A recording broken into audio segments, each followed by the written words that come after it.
मे मास 20 रे नुआ सप्ताह आरंभ हेब। मान्यता अनुजाई एही सप्ताह किछि राशि शुभंकर और किछि राशि चेतावनीपूर्ण हेब। किछि राशि को मिलिब सफलता।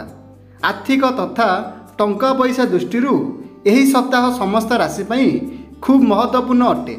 जानतु केमिति कटिब एही सप्ताह। मेष राशि व्यक्ति विशेष को एही सप्ताह रे धन प्राप्तिर सुजोग मिलिब। परिश्रमर फल मिलिब। आर्थिक क्षेत्र में लाभवान हेबे। निवेश पाई समय उत्तम हेब। वृष राशि संतान प्रति अधिक ध्यान दियंतु। अनावश्यक खर्च करंतु नहीं। संचय प्रति ध्यान दियंतु। मिथुन एही सप्ताह आपनकु मिश्रित फल प्राप्त हेब। धन प्राप्ति सह किछि नुआ जिनिस किनि पारंती। ध्यानर सह टंका खर्च करंतु। कर्कट राशि धन सह जड़ित मामला रे सावधान रुहंतु। अधिक टंका खर्च करंतु नहीं। सिंह राशि एही सप्ताह आपनकु धन प्राप्ति हेब। हठात धन मिलिब। आर्थिक क्षेत्र में लाभवान हेबे। कन्या राशि निज काम प्रति अधिक ध्यान दियंतु। परिश्रम करिबा द्वारा सफलता मिलिब।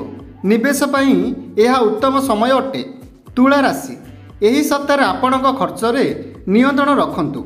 अनावश्यक खर्च करंतु नहीं। संचय निश्चय करंतु। बिच्छा राशि एही सप्ताह आपनक पाई आर्थिक क्षेत्र में उत्तान पतन लगी रही पारे। अଯଥା खर्च को नियंत्रण में रखंतु। धनु राशि पूर्व अपेक्षा एही सप्ताह रे आपनक आर्थिक स्थिति उत्तम रहिबो। निवेश पाई लाभदायक धन लाभ हेबो।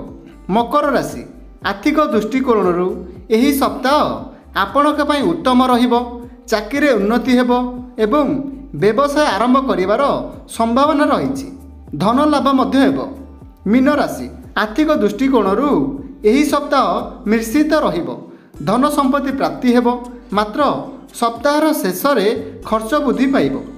जदि आम भिडियोटी आपको बहुत भल लगी तो भिडियो को लाइक करेंगे, भिडियो को शेयर करेंगे एवं आम चैनल को सब्सक्राइब करने को जमारू भी भूलिए नहीं। रहुछि जय जगन्नाथ।